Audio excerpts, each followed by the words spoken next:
श्री कृष्ण कहते हैं, जो होता है अच्छे के लिए होता है। कई बार जीवन हमें ऐसे मोड़ पर लाकर खड़ा कर देता है जहां हम खुद को असहाय और हारे हुए महसूस करते हैं।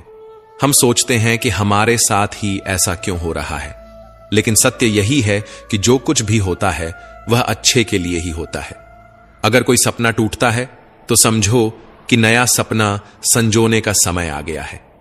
अगर कोई रिश्ता छूटता है तो समझो कि नए और सच्चे रिश्ते की जगह बन रही है। अगर कोई अवसर हाथ से निकलता है तो यह संकेत है कि उससे भी बेहतर अवसर तुम्हारी प्रतीक्षा कर रहा है।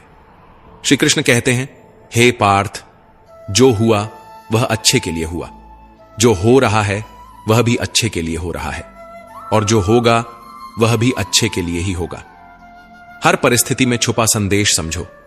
जब पक्षी का घोंसला टूटता है तो वह उड़ने को मजबूर हो जाता है, और यही उड़ान उसे ऊंचाइयों तक ले जाती है। जब कोयले पर दबाव पड़ता है तभी वह हीरा बनता है। जब रात सबसे काली होती है तब सूरज निकलने वाला होता है। श्री कृष्ण कहते हैं, जीवन अपने आप सुंदर नहीं बनता। इसे संवारने के लिए हमें प्रार्थना, विनम्रता, त्याग और प्रेम जैसे गुणों को अपनाना पड़ता है। यह संसार नश्वर है, परंतु हमारे कर्म अमर हैं। हर नई सुबह एक नया अवसर लेकर आती है, लेकिन जो बीत गया वह सिखाने के लिए था। जो आने वाला है वह बीते हुए कल से बेहतर होगा। बस इस विश्वास को कभी टूटने मत दो। चिंता करना केवल मन को व्यस्त करता है। इससे न तो कल की समस्याएं सुलझती हैं और ना ही आज का सुकून मिलता है। हम अक्सर वही खोने से डरते हैं जो हमारे पास होता ही नहीं। जो सच में तुम्हारा है वह कभी तुम्हें छोड़कर नहीं जाएगा, और जो तुम्हारा नहीं है वह लाख कोशिशों के बाद भी तुम्हारे पास टिकेगा नहीं। कभी गौर किया है, जो लोग सबसे ज्यादा मुस्कुराते हैं उनके दिलों में अक्सर सबसे गहरे जख्म होते हैं, क्योंकि इस दुनिया में हर व्यक्ति की सोच, उसका एहसास और उसका दर्द अलग होता है। आंखें सबकी एक जैसी होती हैं, लेकिन देखने का नजरिया सबका अलग होता है। कुछ लोग तुम्हारी मुस्कान में तुम्हारी खुशी देखेंगे, और कुछ लोग उसमें छिपे दर्द को भी पढ़ लेंगे। जीवन में किए गए अच्छे कर्म व्यर्थ नहीं जाते। जो भलाई तुम किसी के लिए करोगे वह किसी ना किसी रूप में तुम्हारे पास लौट कर आएगी। इसलिए सच्चे दिल से किसी के लिए कुछ अच्छा करने से कभी मत हिचकिचाओ। रिश्तों की बुनियाद प्रेम और विश्वास पर टिकी होती है, स्वार्थ पर नहीं। कभी कभी जिंदगी हमें ठोकर देती है, और वह ठोकर दर्द भी देती है, पर याद रखना, अगर तुम संभल गए तो यही ठोकर तुम्हें और मजबूत बनाएगी। गिरना कोई हार नहीं। हार तो तब होती है जब तुम उठने से इनकार कर दो। मैं खुद भी इस बात पर गर्व करता हूं कि मैं ठोकर खाकर गिरा था, पर किसी की नजरों से नहीं।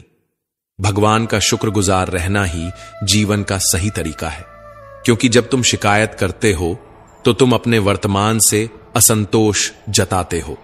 जिनके दिल में सच्ची मानवता होती है वे यही चाहते हैं कि जो दुख उन्होंने झेला वह किसी और को ना मिले, और जो खुशी उन्हें मिली वह सबको मिले। जिंदगी में एक उसूल बना लो, किसी को हराने की बजाय हर किसी को जीतने का हौसला दो। प्यार का मतलब सिर्फ किसी रिश्ते में बंधना नहीं है, बल्कि किसी ऐसे इंसान की परवाह करना है जो तुम्हारी सच्ची फिक्र करता हो। पहले लोग भावुक थे इसलिए रिश्ते निभाते थे, फिर लोग व्यवहारिक हो गए तो उन्होंने रिश्तों में फायदा देखना शुरू कर दिया, और अब लोग पेशेवर हो गए हैं। अगर फायदा हो तभी रिश्ते निभाए जाते हैं। पर सच्चाई यह है कि इंसान का असली परिचय उसके चेहरे से नहीं, बल्कि उसकी वाणी, विचार और कर्मों से होता है। जीवन एक अनजान किताब की तरह है, जहां अगले पन्ने पर क्या लिखा है कोई नहीं जानता, लेकिन बहुत कम लोग ऐसे होते हैं जो किसी के मन और मौन को समझ पाते हैं। इसलिए जीवन को एक अवसर की तरह देखो, शिकायतों की गठरी बनाकर मत जियो, क्योंकि जो आज है वही तुम्हारे पास सबसे बड़ा खजाना है। अगर आपकी नीयत साफ है और उद्देश्य सही है तो यकीन मानिए भगवान किसी ना किसी रूप में आपकी मदद जरूर करेगा। जब ईश्वर कुछ वापस लेता है तो इसे सजा मत समझो, बल्कि यह मानो कि वह तुम्हारे हाथों को खाली कर रहा है ताकि कुछ और बेहतर उसमें आ सके। चाहे वो रिश्ते हों, रास्ते हों या अवसर, जो जाता है वह जरूरी नहीं कि तुम्हारे लिए था, लेकिन जो आएगा वह निश्चित ही तुम्हारे लिए होगा। जिंदगी में ठोकर खाना जरूरी है, क्योंकि ठोकर ही यह एहसास कराती है कि कौन अपना है, कौन पराया, कौन साथ है और कौन सिर्फ समय काट रहा था।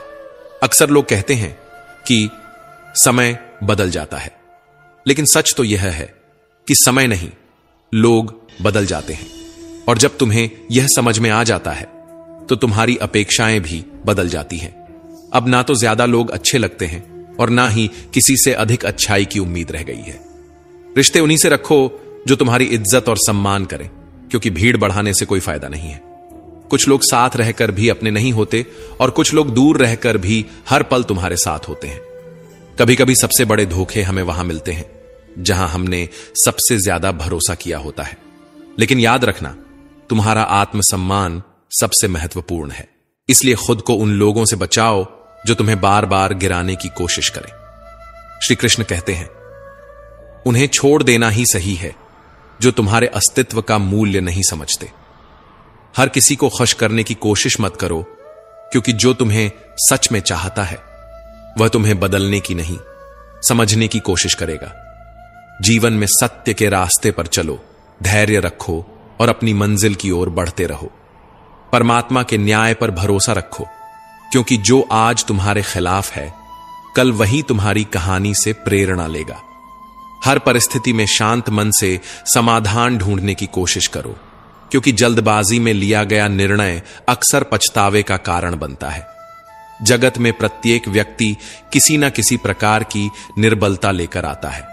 कोई तेज दौड़ नहीं सकता, कोई अधिक भार नहीं उठा सकता, कोई असाध्य रोग से पीड़ित होता है तो कोई पढ़ाई में कमजोर होता है।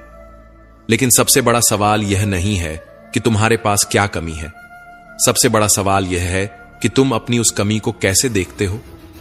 कुछ लोग अपनी निर्बलताओं को जीवन की सीमा मान लेते हैं और हार मानकर बैठ जाते हैं, और वहीं कुछ ऐसे होते हैं जो अपने पुरुषार्थ और संकल्प से उन निर्बलताओं को पार कर जाते हैं। उनका अंतर क्या है? उत्तर बहुत सरल है। जो व्यक्ति अपनी निर्बलता से हार मान लेता है वह वहीं रुक जाता है, पर जो व्यक्ति अपनी कमजोरियों से लड़ता है वह उन्हें पार कर आगे बढ़ जाता है। ईश्वर हमें कुछ कमियों के साथ इस संसार में भेजता है, लेकिन उन कमियों को स्वीकार कर हार मान लेना हमारे मन की कमजोरी होती है। जो लोग यह समझ लेते हैं कि हर समस्या के साथ समाधान भी होता है, वे कभी हार नहीं मानते। जैसे तेज हवा चलने पर भी मजबूत वृक्ष नहीं टूटते, वैसे ही जो व्यक्ति अपनी आंतरिक शक्ति और धैर्य पर भरोसा करता है वह जीवन की हर चुनौती का सामना करता है, क्योंकि जीत हमेशा उसी की होती है जो अंत तक लड़ता है।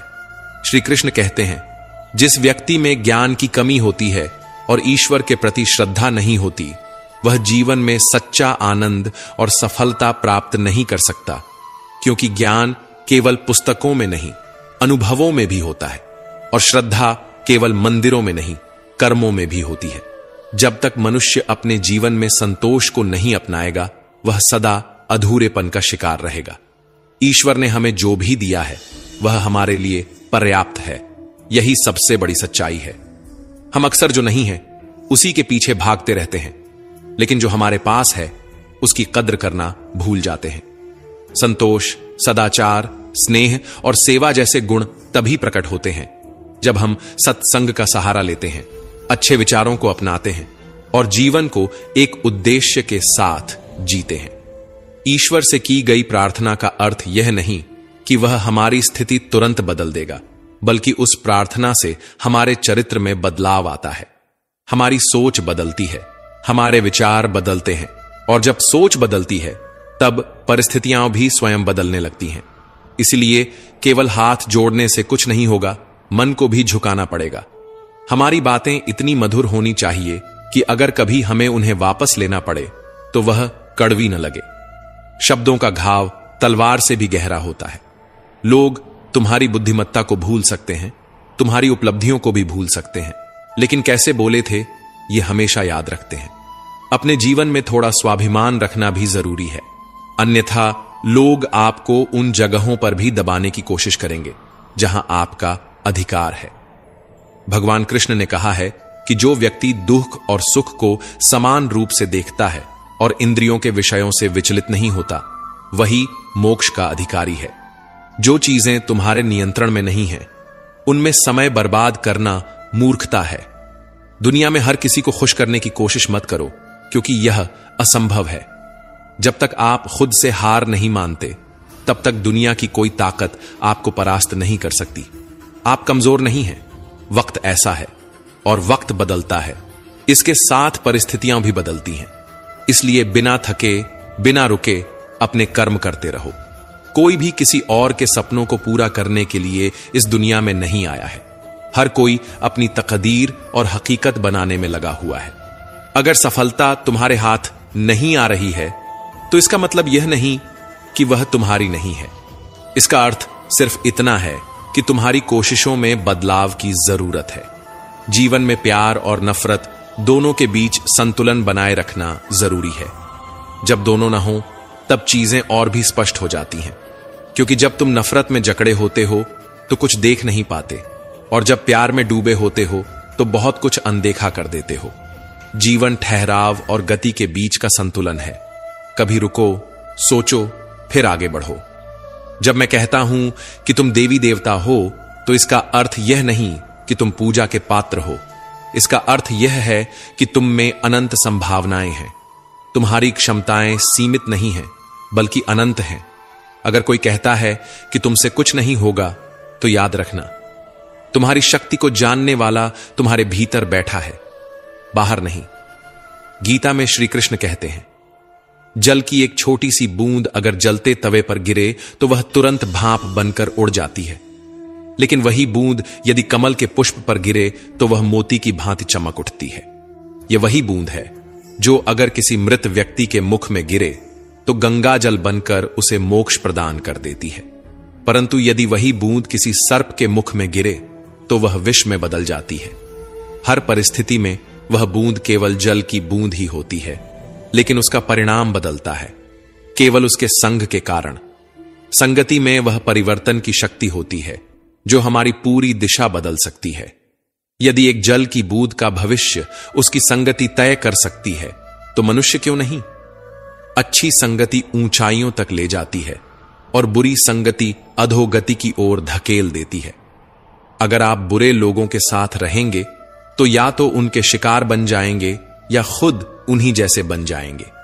इसीलिए जीवन में यह सुनिश्चित करना अत्यंत महत्वपूर्ण है कि आप किन लोगों के साथ समय बिता रहे हैं, क्योंकि संगति ही आपकी सोच, आपके कार्य और अंततः आपके जीवन की दिशा तय करती है। कभी सोचा है क्यों कुछ लोग बड़े होते हैं और कुछ लोग गिर जाते हैं? क्यों कुछ लोग कठिनाइयों के बावजूद सफलता प्राप्त कर लेते हैं और कुछ लोग छोटी छोटी समस्याओं से हार मान लेते हैं? यह सब उनकी सोच और संगति पर निर्भर करता है। किसी महान व्यक्ति के साथ एक दिन बिताना वर्षों की किताबें पढ़ने से अधिक मूल्यवान हो सकता है।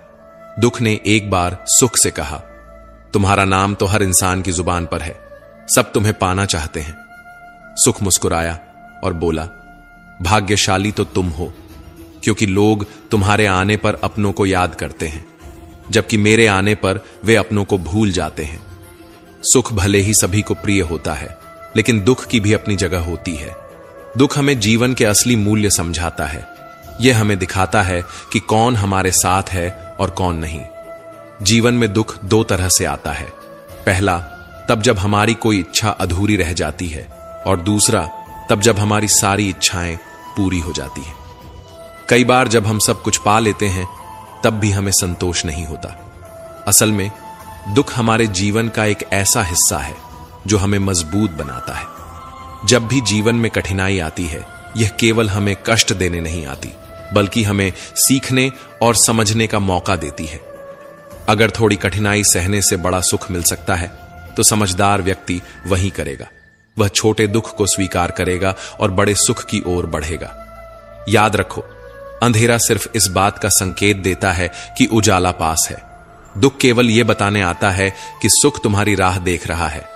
कठिनाइयां इसलिए आती हैं ताकि जब तुम जीतो तो वह जीत और भी मीठी लगे। जीवन एक रेलगाड़ी की तरह है। जब तक चलती है, लोग आते हैं, जाते हैं, कोई नया चढ़ता है, कोई पुराना उतरता है। कभी तेज दौड़ती है, कभी धीमी हो जाती है। कभी किसी स्टेशन पर ठहरती है और कभी अनजान पटरियों पर निकल पड़ती है। लेकिन एक दिन आखिरी स्टेशन आता है जहां सबको उतरना ही पड़ता है, कोई साथ नहीं जाता। यही जीवन की सच्चाई है। कभी सोचा है हम इस यात्रा में क्या कर रहे हैं? क्या हम सिर्फ बैठकर नजारे देख रहे हैं? क्या हम मंजिल तक पहुंचने के लिए चल भी रहे हैं या बस सोचते रह जाते हैं? एक गधा दोहरे विचारों में पड़ा रहा। उसके दोनों ओर हरी भरी घास थी, लेकिन वह तय नहीं कर पाया कि कौन सी ज्यादा अच्छी है। कभी एक ओर बढ़ता, फिर दूसरी ओर का आकर्षण महसूस करता। इसी उधेड़बुन में उसकी पूरी उम्र निकल गई और अंततः वह भूखा ही मर गया। 99% लोग इसी गड्ढे की तरह होते हैं, सिर्फ सोचते रह जाते हैं लेकिन कदम नहीं उठाते। अगर आप यह तय नहीं करेंगे कि आपको किस दिशा में जाना है, तो आप भी इसी भ्रम में अपनी पूरी जिंदगी बर्बाद कर देंगे। अपने आप से ईमानदारी से पूछिए, क्या आप बस सोचने वालों में से हैं या करने वालों में से? कान्हा कहते हैं, हमारा जीवन उस रेत घड़ी की तरह है जिसमें जो रेत नीचे गिर चुकी है वह अतीत बन चुकी है, जो ऊपर है वह भविष्य है। लेकिन सबसे महत्वपूर्ण वह संकीर्ण मार्ग है जहां से रेत गिर रही है। यही हमारा वर्तमान है। अक्सर हम बीते समय का शोक मनाते हैं या आने वाले कल की चिंता में डूबे रहते हैं, लेकिन क्या हमने कभी सोचा कि हमारे हाथ में जो यह एक पल है उसे हम किस तरह जी रहे हैं? क्या हम इसे आनंद और प्रेम से भर रहे हैं? क्या हम इसे निराशा और दुख में गंवा रहे हैं? जो लोग कहते हैं अभी नहीं, बाद में करूंगा, वे भूल जाते हैं कि बाद में भी अभी ही आएगा। लेकिन जब तक हम जागेंगे तब तक बहुत देर हो चुकी होगी। हम हमेशा सोचते हैं कि जब सब कुछ ठीक हो जाएगा तब हम खुश होंगे, जब पैसा आएगा, जब समय मिलेगा, जब हालात सही होंगे, जब कोई हमें समझेगा, तब हम आनंद लेंगे। लेकिन सच तो यह है कि खुश रहने के लिए किसी सही समय की प्रतीक्षा करने की जरूरत नहीं है।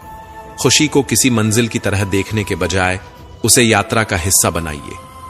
मुस्कुराइए, क्योंकि जीवन एक सुंदर अनुभव है।